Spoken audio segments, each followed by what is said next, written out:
کہ الیکشن ختم ہو چکے ہیں، کیسا محسوس کر رہے ہیں؟ آپ کو بہت پیچھے آپ کی تحریک و تحریک لبیک کو پھینکا گیا، کہاں کس حد تک دھاندلی ہوئی ہے؟ آپ یہ آپ کا ووٹ ٹوٹا بھی ہے، کچھ تقسیم بھی ہوا، آپ کا ووٹ لی ہوئی ہے؟ آپ رانا صاحب یا دیگر جو جماعتیں پی ٹی آئی والے، یہ ان کے ساتھ مل کے کچھ اس طرح کا اتحاد کر لیتے اور آگے آ جاتے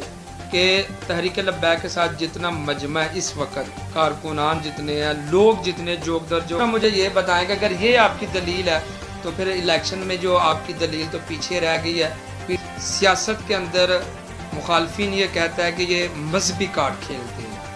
آپ کا ورک نہیں ہے اتنا، یا وہاں تک آپ کی رسائی نہیں ہو سکی۔ آپ سارا سال محنت کرتے ہیں، سارا سال محنت کرتے ہیں، اور دیگر جو جماعتیں ہیں وہ سارا سال اپنے کمروں میں بیٹھتے ہیں، باہر گھومتے ہیں، جو ہی الیکشن آتے ہیں چند دن وہ محنت کرتے ہیں، پھر بھی وہ